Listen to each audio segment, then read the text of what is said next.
അപ്പൊ അങ്ങനെ എണ്ണയൊക്കെ അടിച്ചിട്ട് പിശുക്കനരട്ടി നഷ്ടം. എന്താണ് ക്യാന് വാങ്ങി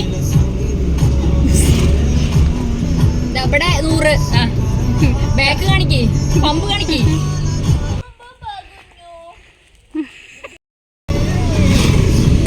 അങ്ങനെ എണ്ണയൊക്കെ വാങ്ങി ഞങ്ങള് വീണ്ടും വണ്ടി എടുത്ത് പോന്നിട്ടുണ്ട്. അപ്പൊ ഞാൻ വിചാരിച്ചെന്തെന്നറിയോ, നീ എണ്ണ അടിക്കും.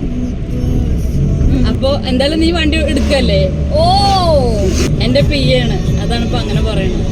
പിന്നെ ഡ്രൈവർ കൂലി കൊടുക്കാന്ന് പറഞ്ഞാലേ അത് നഷ്ടല്ലേ. അപ്പൊ വണ്ടിയിൽ എണ്ണ അടിക്കണം, അപ്പൊ ഇതുപോലെ ഉണ്ടാവും.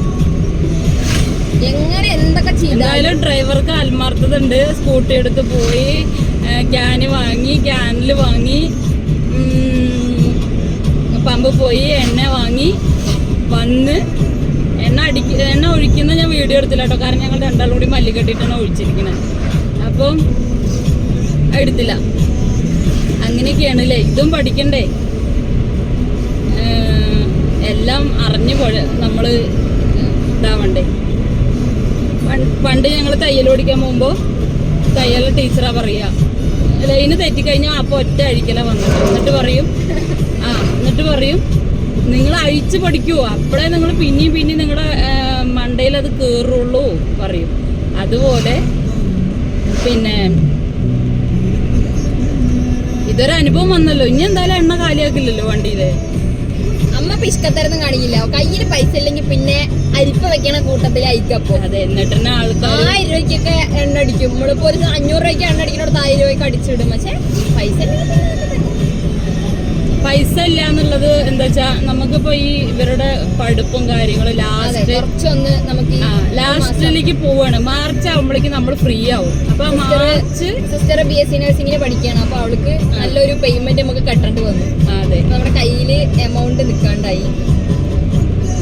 അപ്പം ആ നഴ്സിംഗ് കഴിഞ്ഞ് ഇറങ്ങുമ്പോഴേക്കാണ് ഞങ്ങളൊന്ന് ഫ്രീ ആവുള്ളൂ. അപ്പൊ ഞാൻ എല്ലാത്തിന്നും ഒന്നിങ്ങനെ എന്താ പറയാ ബാക്കിലേക്ക് വന്നുകൊണ്ടിരിക്കുക. അങ്ങനെയൊക്കെയാണ് അല്ലേ. ഇനിയൊന്ന് സമാധാനമായിട്ടൊക്കെ ഒന്ന് ഇരിക്കണം എന്നൊക്കെ വിചാരിക്കുന്നുണ്ട്. നടക്കുമെന്ന് എനിക്കറിയില്ല. അങ്ങനെ നമ്മൾ കുറേ കാര്യങ്ങൾ, ഞാൻ സത്യം പറഞ്ഞ യൂട്യൂബ് ചാനൽ തുടങ്ങാനുള്ള കാര്യം എന്താ വെച്ചാല്, എനിക്ക് സത്യം പറഞ്ഞത് എഡിറ്റ് ചെയ്യാനോ അല്ലെങ്കിൽ നമുക്ക് പിന്നെ പോസ്റ്റ് ചെയ്യാനോ ഒന്നും അറിയില്ല. അപ്പം എനിക്കിങ്ങനെ തോന്നി ഒരു ചാനൽ തുടങ്ങിയിടാം എന്ന്. എന്തെങ്കിലും ചിലപ്പോൾ ഏതെങ്കിലും ഒരു കാലത്ത് ക്ലിക്കായെങ്കിലോ എന്ന് വിചാരിച്ചിട്ട്. ഭയങ്കര ഇഷ്ടമായിരുന്നു ഡാൻസ്, റീൽസ് ചെയ്യുക. അതിനൊക്കെ ഇവരായിട്ട് ഒരുപാട് അടി ഉണ്ടാക്കിയിട്ടുണ്ട്. കാരണം ഇവർക്കാണ് ഡാൻസൊക്കെ അറിയുള്ളൂ. അപ്പോൾ ഞാനിങ്ങനെ ഇവരൊക്കെ വിളിച്ചാൽ വരും, ചെറുത് വിളിച്ചാലേ വരില്ല. അങ്ങനെ ഞാൻ അടിയൊക്കെ ഉണ്ടാക്കി. അവൾക്ക് ഇഷ്ടമല്ല.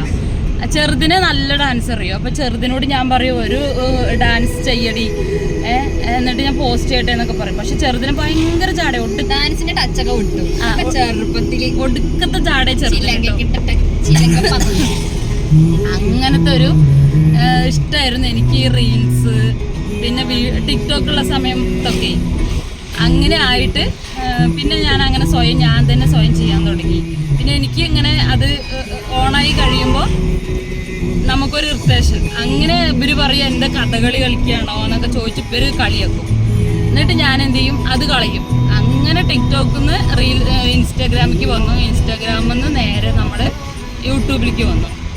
യൂട്യൂബിൽ ഒരുപാട് ക്രൈറ്റീരിയ ഉള്ളത് കൊണ്ട് നമ്മൾ അതിനൊരു ലിമിറ്റൊക്കെ ഉണ്ടല്ലോ. അപ്പോൾ അതൊക്കെ പഠിച്ച് വരണം.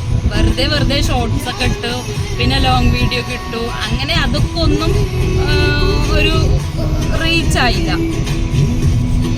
പിന്നെ എനിക്ക് തോന്നി നമ്മളുടെ ജീവിതം അതായത് നമ്മുടെ ഇപ്പോഴത്തെ ഈ ജീവിതം വെച്ച് പലരും അവർ വലിയ പൊസിഷനിലാണ്, പിന്നെ ഞാനാണ് ഹെൽപ്പ് ചെയ്യണേ, ഞാൻ അങ്ങനെ പണിയെടുത്ത് കൊടുക്കുന്ന പൈസ അവർക്കാണ്.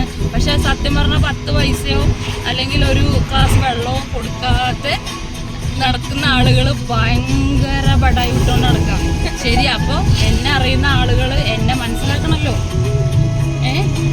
അപ്പോൾ അങ്ങനെ എനിക്ക് തോന്നി സ്വയം നമ്മളുടെ ആ ലൈഫ് തന്നെ കൊണ്ടുവരണം എന്ന് യൂട്യൂബിൽ. അങ്ങനെയാണ് കേട്ടോ ഞങ്ങൾ ഈ യൂട്യൂബ് ചാനലിൽ ഞങ്ങളുടെ ലൈഫ് ഇവിടെ കൊണ്ടുവരാൻ തുടങ്ങിയത്. അപ്പോൾ അപ്പോൾ ഇന്നത്തെ വീഡിയോ ഇനി ബാക്കി നമ്മൾ പോകുന്ന വഴിയൊക്കെ കാണിച്ചു തരാം.